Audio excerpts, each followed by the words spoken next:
Good morning and welcome. I think that we can all agree that this has been a year like no other.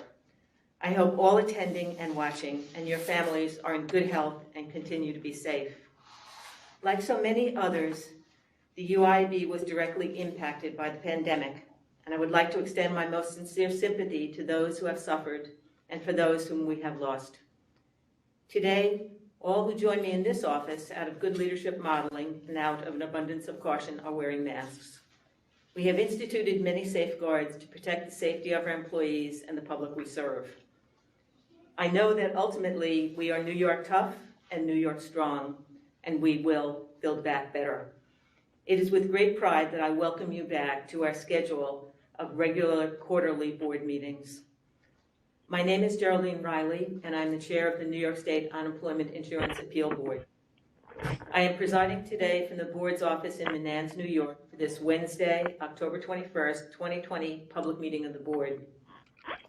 The meeting has been noticed, the draft agenda has been published, and the minutes from the previous January 22nd, 2020 meeting have been circulated to the members, and the public has been invited to observe.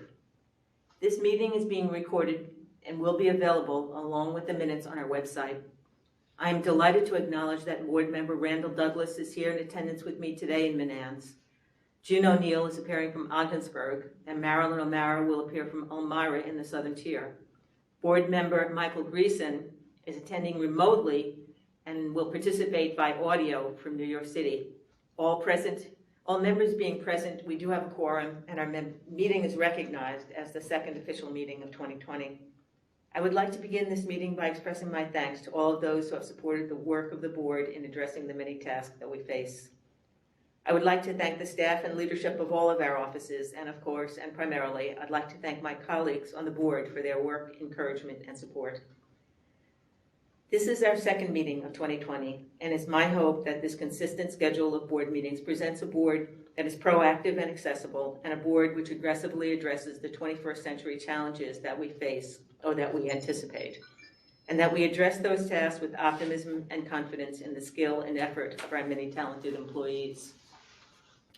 Each board member and each staff member is serious and interested, industrious and engaged in their approach to the consequential work that we do. I sincerely thank them for that. I want to acknowledge and thank our new Acting Executive Director and Board Secretary, Tracy Covey, Chief ALJ Jason Myers, and Principal ALJ for Appeals, Christopher Tate. Tracy, of course, is now fulfilling the role of Susan Bornstein, who retired in March. I want to thank Susan for her service and welcome Tracy. And just a note, Tracy will be representing me in a meeting later today, which somewhat conflicts with this meeting, so she may be leaving this meeting immediately after she completes her report. So thank you, Tracy, for that, and thank you for making the trip from Syracuse today. In addition, I would like to thank Melissa Souza and Amy Higbee, Janet Bedoin, Dan Langford, and Peter Azateo for their essential help in making today's meeting possible. Before the call to order, I would like to remind board members, staff, and the public that our next public meeting of the board is tentatively scheduled for Wednesday, January 20th, 2021. Thank you. I am now calling this meeting to order and would like to start with introductions of board member and staff. Again, my name is Geraldine Riley and I am chair of the board. I'm Randall Douglas, board member. Tracy Covey, acting executive secretary. Christopher Tate, principal administrative law judge. Jason Myers, chief administrative law judge. June O'Neill, board member. Thank you. Marilyn O'Mara, board member. Michael Greason, board member. Thank you all. Our first order of business is to review and adopt the draft agenda for today. Could you please take a minute to read the agenda, which has been circulated and published? So moved. Randy has made a motion to accept the agenda. Is there a second? Second. Second. Thank you, June. All in favor of adopting this Aye. agenda? Aye. Aye. The vote is unanimous. The agenda has been adopted.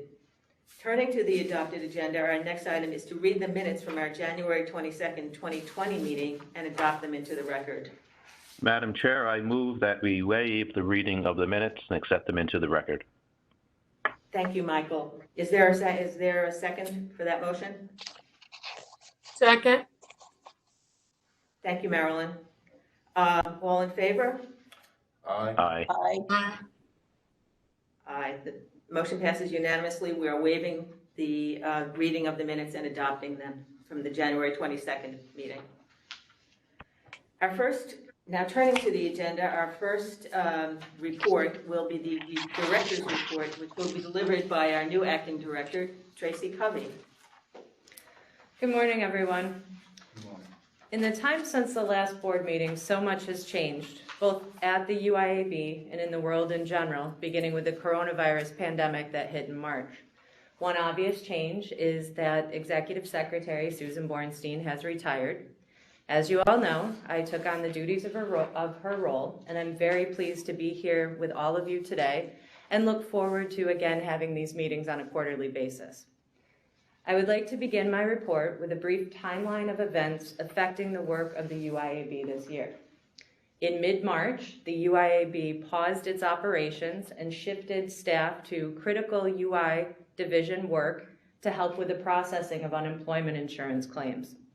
Our employees worked tirelessly to help our fellow New Yorkers during the unprecedented surge in unemployment claims seen in March, April, and May. We then shifted back to our own essential work in mid-May after putting numerous safety protocols in place, including procedures regarding personal protective equipment, social distancing, and reduction in social density. Then, through the hard work of our judges and administrative staff, we erased the backlog of hearings resulting from our pause by the end of July, and this consisted of over 11,000 issues.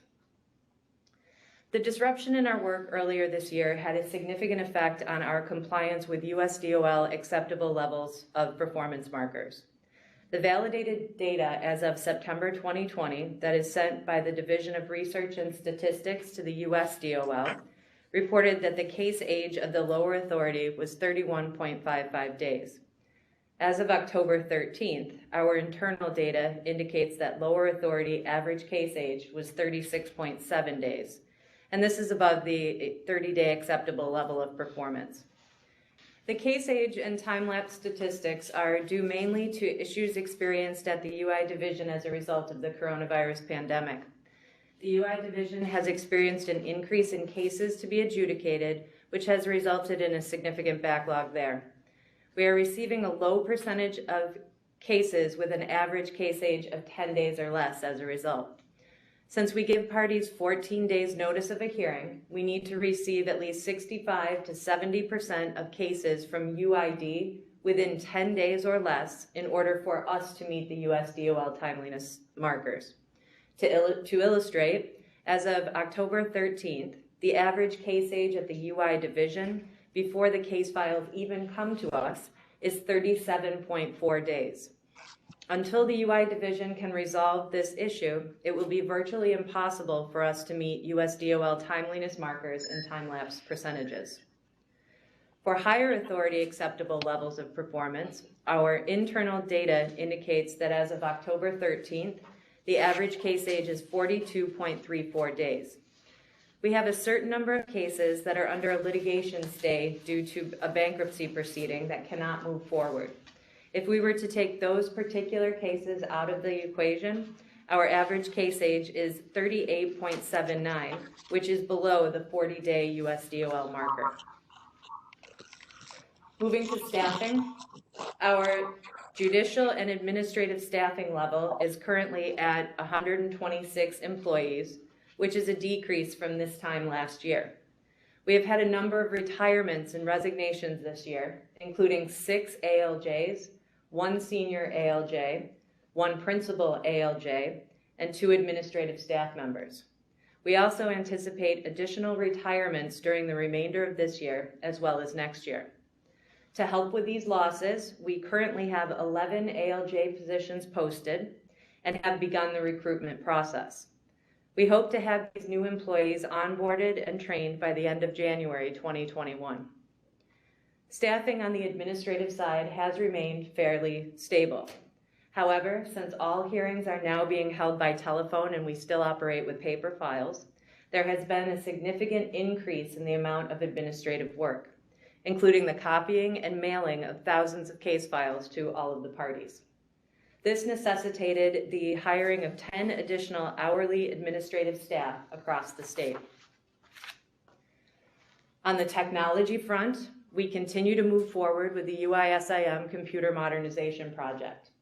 Our lead analyst, Kathy Gangaware, has been spearheading this initiative for the UIAB, and several employees are acting as subject matter experts, including senior ALJs Ned Maines, Deborah Esrick, and Rachel Freeman, ALJ Kat Adlerman, business analysts Amy Higbee and Virginia Couture, supervising labor service representative Eric Koslowski, and labor service representatives Heather Malmberg and Joan Marie McAkron. They have been working closely with the vendor to identify where gaps exist in a previously designed system, and they are taking an active role in developing our new computer system. It's also of note that a more aggressive project schedule was recently put in place, and we hope that this modernization will be completed within the next 2 years. In May, we began robocalling claimants to let them know their hearings had been scheduled. The message provided a voicemail line that claimants could call if they had any questions. We have a team of administrative staff who return these voicemails within a short time frame. On average, we have been receiving around 300 voicemails a week. We are now in the process of upgrading the robocall to include the date and time of the hearing and to give the phone number of the hearing location at which the hearing is scheduled. These upgrades should be put in place either this week or next. Our website, which launched in January, has been operating successfully. We have uploaded the substantive legal section of the bench manual under the Resources tab, and are also in the process of uploading recent board decisions into the Searchable Decisions database. At the last board meeting, Susan Bornstein reported on various technology projects that we wanted to pursue. One was a build to associate combined cases in ABS, which was previously identified as the biggest pain point in the system. We had expected that work to be completed within 6 to 9 months. In the last few months, we have also requested an electronic case file and a virtual hearing platform that would help us decrease delays in processing both higher and lower authority appeals and ensure that our staff have the ability to work remotely in the event of another public health crisis. Unfortunately, due to the pandemic and the need to focus on other projects, ITS does not currently have the resources to focus on the UIAB initiatives. It is anticipated, however, that the upgrades to the case management system and electronic case files will be implemented during the modernization of our existing UI system, likely by mid-2022. We also continue to work with the UI division and ITS to determine whether a cost-effective virtual hearing platform can be implemented in 2021. Finally, it is of note that earlier this month, the deadline for our Employee Recognition Awards closed. The awards committee comprised of Chair Jerry Riley, Chief ALJ Jason Myers, Principal ALJ Chris Tate, UIAB Manager Janet Bedoin, and me met recently to select the winners from a very long list of worthy candidates. While this year's celebration may look a little different than in years past due to social distancing, we still intend to announce our winners in our newsletter and hold virtual award ceremonies during the months of November and December. This concludes my report. Thank you, Tracy. Are there any comments or questions regarding Tracy's report? How are we doing with the recruitment of the 11 positions in ALJ? We are still waiting to receive the lists from civil service. They are currently in the canvassing process, and we should receive those within the next couple of weeks. Wonderful. That must have an impact on the cases that trying to stay in the guidelines of the USDOL. Must have a huge impact, correct? Yes, once we get everyone up and running and trained, we will have 11 additional people that will help us with any cases that come in from UID. Wonderful. There are no other comments or questions, then is there a motion to accept the director's report and incorporate it into the record? So moved. Thank you, Randy. Is there a second? Second. Thank you, Michael. And all in favor? Aye. Aye. Aye, it's unanimous. The director's report is accepted and incorporated into the record. Now we'll move to the chief judge's report. Jason? Good morning, everyone. I'm glad to be able to report to you today. It has been quite a while since my last report, and there is a lot to catch up on. As usual, first I will report on the quarterly federal quality reviews. These reviews were suspended for the first and second quarters of 2020 due to the pandemic. I will report on the third and fourth quarters of 2019, which are the most recent quarters for which scoring is complete.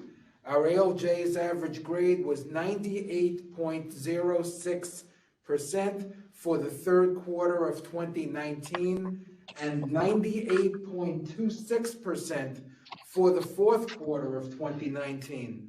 20 randomly selected cases were scored in each of those quarters according to the 31 federal quality criteria. All cases scored over those 2 quarters achieved the U.S. Department of Labor's passing grade of 85% or better. As you know, the acceptable level of performance is 80% or 16 of 20 cases passing with grades of 85 or better. So we once again easily surpassed that. 11 of 20 hearings scored had perfect scores of 100 in the third quarter of 2019, and 12 of 20 had perfect scores in the fourth quarter of 2019. The federal quality reviews have resumed for hearings conducted in the third quarter of 2020, and those audits are taking place currently. I will report on them at the next meeting. The scores we have achieved speak for themselves. I again want to thank our hearing judges across the state and their supervisors, the senior judges, as well as the judicial staff at the higher authority who pitched in and did a considerable number of these hearings that are being scored now for the third quarter of 2020. We strive to maintain the highest level of performance for the benefit of the public whom we serve. We have continued to administer our own quality assurance program this year despite the pause. The audits focus on the fundamental elements of fair hearings and decisions. Some audits of hearings are done by the ALJ's supervisor, and some by senior ALJs who are not the ALJ's supervisor. This enables us to closely track all the auditor's command of the criteria and the uniformity. All the audit results for an ALJ are reviewed by the supervisor to determine if follow-up is needed. Business Systems Analyst Amy Higbee is the Access Database expert who maintains and updates the quality assurance database. Thanks go to her and, of course, to all the senior and principal ALJs who do these audits. We are committed to the highest level of internal quality control. We have seen many personnel changes in the past 9 months or so. When Susan Borenstein retired as executive director, I lost a dear and valued colleague. We worked so closely together. I learned so much from her.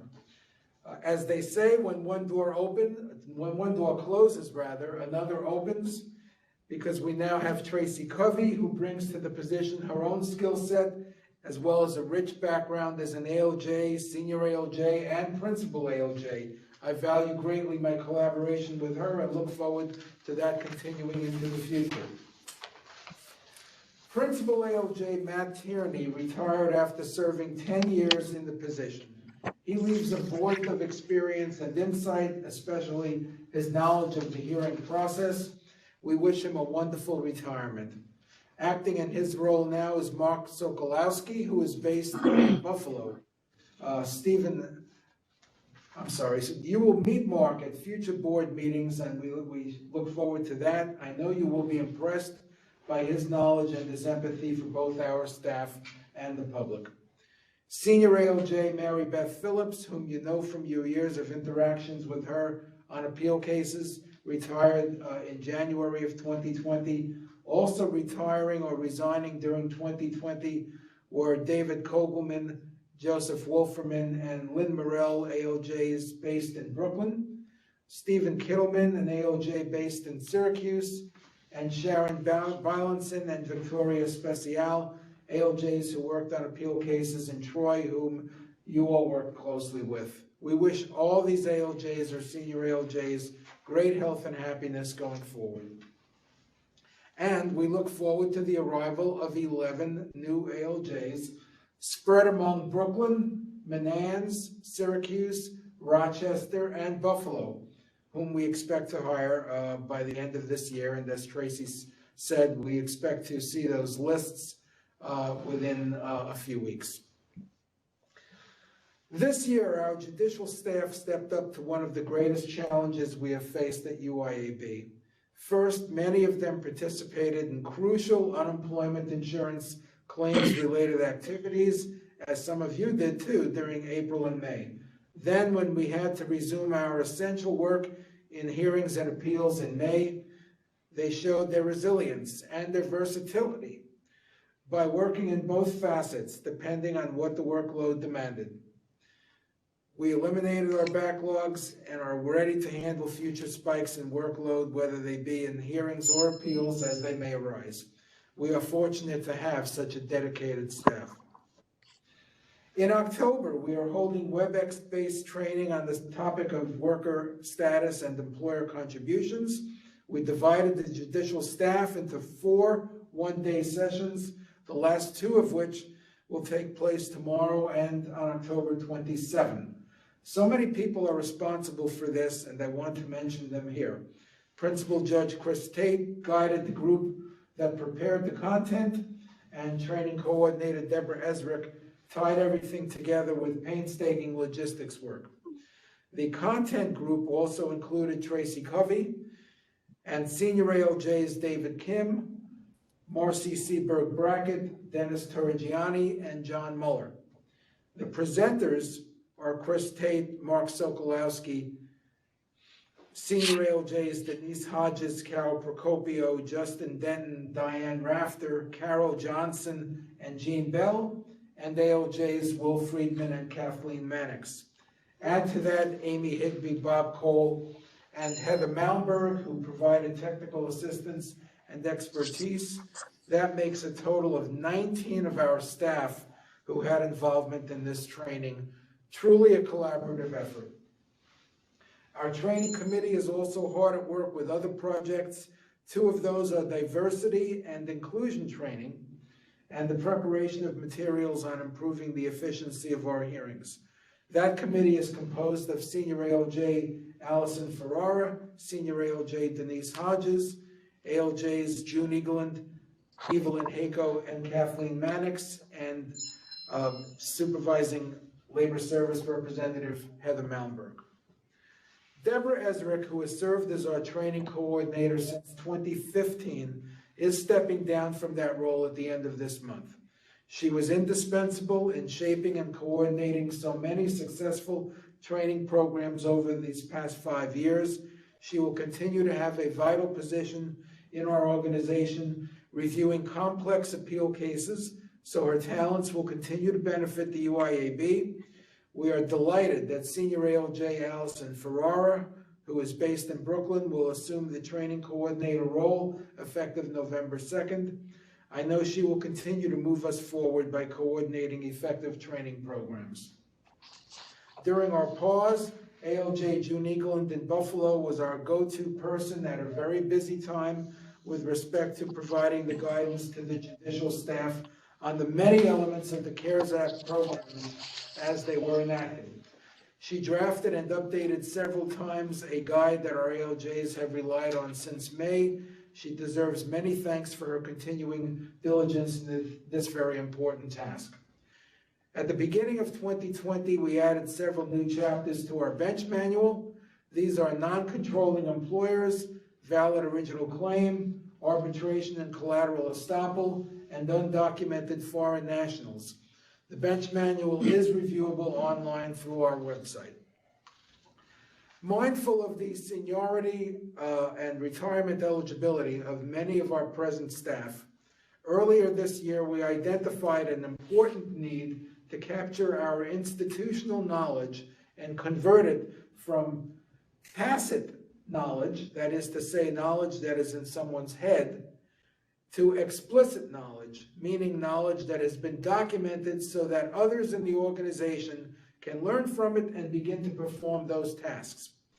We formed a knowledge transfer committee in March, composed of Chris Tate, Mark Sokolowski, UIAB manager Janet Beaudoin, Amy Higbee, supervising labor service representative Vanessa Castillo, Tracy Covey, and me.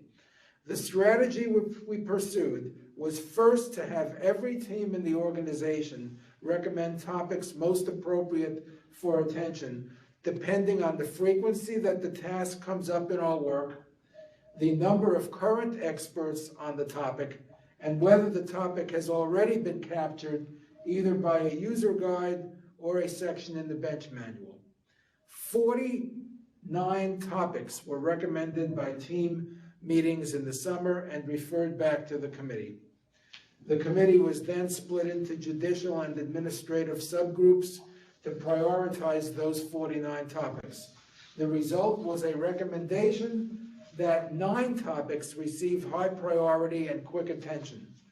Those 9 topics are now being addressed through work on user guides or bench manual sections, and all 9 should be captured by the end of the year. So we are very happy with that prospect, and we see this as a big win for the organization because we will successfully transfer the knowledge and prevent any loss from personnel from having a detrimental effect.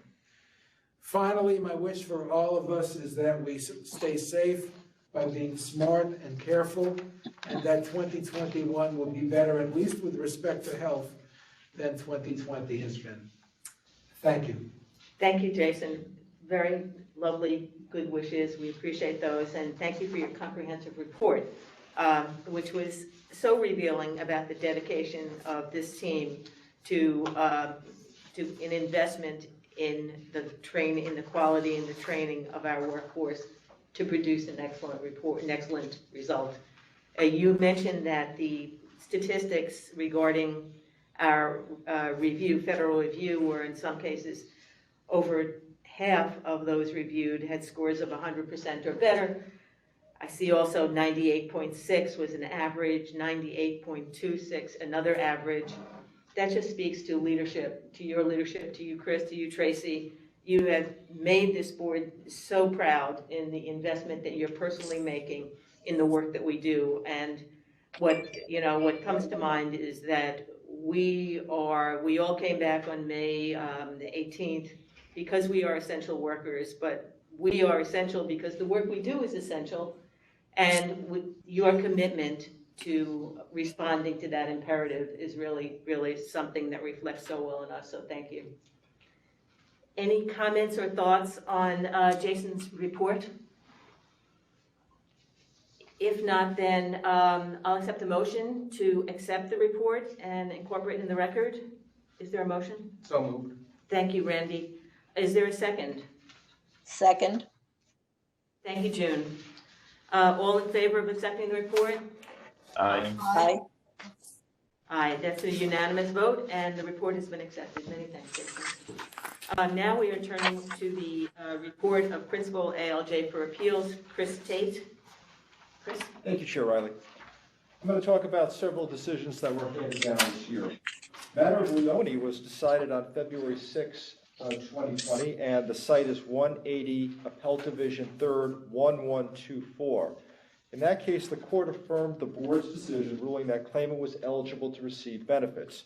The court found that claimant, a designer for a floral shop, got into a disagreement with the owner, and claimant was told to just go home, which the claimant interpreted as a discharge. The claimant had worked Monday through Friday from 9 a.m. to 5 p.m., Saturday from 9 a.m. to 3 p.m., and overtime on holidays. On the day before Mother's Day in 2017 at about 1 p.m., claimant's son called her and inquired when she would be done with work. Claimant then asked her coworker and the owner what time she would be done with work, and the owner replied that she did not know as the orders were still coming in. The owner then stated that claimant, quote, always wants to do this, unquote. Leave early when the work is busy. The court found that some additional exchange ensued between the owner and the claimant, and the owner told the claimant to just go home. Claimant then inquired if she was being fired, and the owner replied, just leave. As claimant was walking out the door, she stated, I guess I'm being fired, and the owner just again responded, just go home. The claimant left around 1:30 p.m. that day believing that she was fired. The court found that substantial evidence supported the board's decision that claimant did not voluntarily leave her employment. Matter of Cunningham was decided on April 23rd, and the case site is 182 Appellate Division 3rd, 887. The court affirmed the board's decision, ruling that claimant's behavior constituted misconduct. The court found that claimant, a probationary bus driver, struck a dumpster while pulling into a bus stop. The claimant was discharged for violating the employer's policy regarding accident reporting and for leaving the scene of an accident. After he dropped off the passengers and finished his route, he reported the accident to the employer. The court found that claimant was aware that the bus sustained damage as a result of striking the dumpster, and that he was aware of the employer's accident reporting policy requiring him to notify his employer as soon as possible in the event of an accident or incident. The court noted that the policy instructed that claimant must not wait for a manager or a supervisor to arrive at an accident incident scene before recording the accident incident data, as some customers and witnesses may leave the scene. Citing matter of Rose at 51 Appellate Division 3rd, 1235, which was another case involving a failure to report an accident, the court found that inasmuch as claimant failed to abide by the employer's policy, and by not immediately notifying this employer of the accident, which compromised the employer's ability to investigate the accident and collect accident data, substantial evidence supported the board's decision. Matter of Petrello Building Enterprises, Inc. was decided on June 4th, and the site is 184 Appellate Division 3rd, 938. The court affirmed the board's decision that found that there was a partial transfer from Petrello Construction Company to Petrello Building Enterprises under Labor Law Section 581, subsection 4, and that the unemployment insurance experience rating account of Petrello Construction should be transferred to Petrello Building, resulting in an increase in Petrello Building's unemployment tax rate. The court noted that the statute provides that where an employer transfers its organization, trade, business in whole or in part, the transferee shall take over and continue the employer's account. A transfer, however, will not found to have occurred if the transferee has not assumed any of the transferring employer's obligations, has not acquired any of the transferring employer's goodwill, has not continued or resumed the business of the transferring employer, either in the same establishment or elsewhere, and has not employed substantially the same employees as those of the transferring employer. The court noted that all four of these conditions must be met in order to negate a transfer. The court found that both entities bid on similar projects involving public work contracts and operated the businesses at the same location. While it was active, Petrello Construction occasionally acted as a contractor for Petrello Building. The court also noted that 67 of the 89 individuals who worked for Petrello Construction during the fourth quarter of 2011 worked for Petrello Building during the first quarter of 2012. The court noted that notwithstanding the lack of evidence establishing that Petrello Building assumed the Petrello Construction's obligations or acquired its goodwill, the evidence establishes that Petrello Building employed substantially the same employees and they conducted activities in the same business location. Citing matter of chromatics at 46 Appellate Division 3rd, 926, the court found that substantial evidence supported the board's finding that the unemployment insurance experience rating should be transferred. And finally, matter of Doster was decided on October 1st, and the site is 2020 New York Active Lexus 5386. The court affirmed the board's decision that found the claimant, a truck driver, to be an employee of the company under the New York State Commercial Goods Transportation Industry Fair Play Act. The court noted that under Labor Law Section 511(1)(b)(1) 1-C, the term employment includes any service as an employee in the commercial goods industry unless the presumption of employment can be overcome under Labor Law Section 862-B1. Labor Law Section 862-B1 provides that any person performing commercial goods transportation services for a commercial goods contractor shall be classified as an employee of the commercial goods transportation contractor unless such person is either a separate business entity as defined in Labor Law Section 862B2 or an independent contractor within the meaning of Labor Law Section 862B1, A through C. The court noted that to overcome the statutory presumption, the company needed to establish that claimant was free from control and direction in performing his job, both under the terms of his letter agreement with the company and, in fact, that the services rendered by the claimant were performed outside the company's usual course of business, and that claimant was customarily engaged in an independently established trade, occupation, profession, or business that is similar to the service he performed for the company. All three criteria, commonly referred to as the ABC test, had to be met for claimant to be classified as an independent contractor. The court noted that with respect to the direction and control element, the company required claimant to complete an application, participate in a phone interview, and undergo a background check. The court noted that the company established a flat rate of pay for claimant. The court noted that the company was responsible for monitoring and maintaining claimant's driver qualification file and would attempt to intervene and resolve any client complaints lodged against the driver. The court found that the company failed to establish that claimant was free from direction and control in performing the job. The court also found that it reached a similar conclusion regarding the remaining two prongs of the test. The court held that the company's usual course of business was to provide drivers to perform driving services for motor carriers as assigned by the company. The court also held that the company failed to establish that claimant was customarily engaged in an independent business that is similar to the services provided by the company. As the company failed to satisfy all three prongs of the ABC test, the court found that the statutory presumption was not rebutted. And that concludes my report. Thank you, Chris. Very thorough. We appreciate it very much. Are there any comments on the report just delivered by Chris? Hearing none, is there a motion to accept the report and incorporate it into the record? So moved. Thank you, Randy. Is it a second? Second. Second. Thank you, June. All in favor? Aye. Aye. Aye. Unanimous, and the report is incorporated into the record. Thank you, Chris. Is there any other or new business that the board should be reviewing now?